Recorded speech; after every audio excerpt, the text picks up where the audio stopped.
Coach, obviously they were missing some guys tonight, but a physical game like you expected. How do you feel your guys, met that in terms of mindset and approach? Oh, outstanding. I think going into the game, the biggest concern I had was, one, obviously scoring against our defense, number one defense the last 10 games. But then it's going to be our ability to defensive rebound. They're the number one offensive rebound team in the league. And to only give them 4 offensive rebounds is a testament to our guys being locked in, engaged, and having a physical mindset. That's a good team. They've won 4 in a row. I know they have guys out. But, to score, I think, 66 in the paint, 16 in transition, 17 second chance points. Obviously, Michael, franchise record now, 193 made threes in the season. He continues to shoot the ball 13 of 16. I told him just now, I said, go to Cabo. Whenever you want, I'll pay for it. Go to Cabo. Nicola, another triple-double. And obviously Jamal, Aaron, 8 assists. So I thought everybody contributed. And they went on that run to start the fourth quarter. We got our guys back in and kind of retook control of the game and were able to hold on. Can you speak on Michael's physical nature, too, of how he's playing? Yeah, well, he looks, healthy. He looks rested. That move he had, he drove, didn't have anything, threw it off the backboard and went up. That's a hell of a play to do in a live basketball game. You don't see that very often. But then on top of that, just some of his aggressive drives to the basket. Like, he's not just a jump shooter. He's shown he can get downhill, attack, and finish in traffic.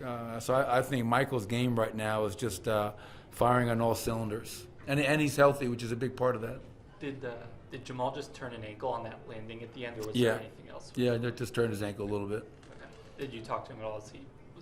Just quickly, was in there. We're talking to all the guys, but go back in there. Always get the roundup from my training staff to make sure everybody's good. Brunson finished with 26, but I thought the job KCP did work. It was really phenomenal. I couldn't agree more. And he got Defensive Player of the Game again. And all the guys in the locker room, they call him first team. I just really sincerely hope that the national media and everybody else following this great league really takes into account the job he does every night. We see it. I see it every day. You guys get a chance to see it. But he is an incredible defensive player. And you don't stop a guy like Jalen Brunson. He had 2 40-point games on this road trip. But I thought he made him work for everything tonight. And you can't say enough good things about Kentavious Caldwell-Pope. He's a pro. He's a leader. He's about all the right things, completely selfless. And he goes out there and does his job every single night to the best of his ability. And that's why we call him first team, because he is a first-team All-NBA defender in our eyes. You kind of touched on it, but Mike was 10 of 10 inside the arc. Where have you seen his kind of comfort or confidence grow most when he's driving or pulling up from middies? Yeah, after shoot-around this morning, I grabbed him quickly because in Minnesota, we don't win that game without Michael Porter. He goes on a 7-0 run by himself in the middle of an 18-6 run. And there's, he gets so much attention, and people are trying to keep him from coming up the floor. And he back-cut it and got a big dunk. And I told him today, I said, there are so many easy baskets out there for you. Like, you don't have to work as hard as you're working sometimes. And cutting, moving without it, running the floor, but then just the ability to put the ball on the floor, operate in traffic, and then go up and finish. That's to me is the, as you mentioned, 13 of 16, only took 6 threes, and all the other ones were right at the rim, and he was finishing at a very high percentage.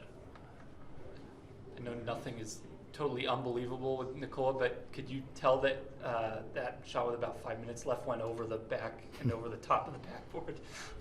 Yeah, it's every time the guy shoots the ball, whether it's from half court against Golden State or behind the backboard tonight, he has an uncanny ability to make tough shots. And again, I just caution everybody not to take it for granted. Not that anybody does, but another triple-double. His numbers since the All-Star break, I think, were 13 and 2.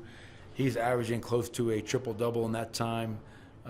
Almost 2 steals, about a block per game, and doing it at a very high percentage from all areas of the floor. He's an MVP candidate every year for a reason. There were loads of highlights tonight. Did you have a favorite? The final score. Yeah, the final score is always a favorite highlight. But I think some of the defensive plays, I mean, like KCP in transition, not quitting on plays, staying in there. I thought Jamal Murray had a couple of great passes. Aaron Gordon had a couple of great passes. We're playing at a high level, and the challenge is with 12 to go, can we continue to keep this up and stay healthy while doing so? But I think our players deserve so much credit for their mindset and approach every single night. Sorry, Coach. Jokic rarely shoots tons of free throws, and I'm just curious if you think there's any chance playing through that a lot maybe helps prepare him for games like these or the playoffs where maybe a lot of modern offensive players, they eat at the free throw line. Jokic, that's not really his approach. Well, yeah, I mean, he's been playing through fouls and contact for 9 years. Right. I mean, there have been plenty of emails and phone calls about, obviously, we always think he deserves more free throws. We got 20 tonight, they got 17, pretty close in terms of, being even across the board. I do know that I think free throw attempts have been way down since the All-Star break in general. But, yeah, I think Nikola, I give him a ton of credit. Just playing through the holding, the grabbing, the fouls that may not be called, and that's what the playoffs are. I mean, we went through it for 20 games last year. Playoff basketball is a grind, and you're going to get beat up. And not allowing that to take you out of your game, staying the course. Early in Nicola's career, that was an issue. And as he's grown up and matured, he handles that adversity a lot better.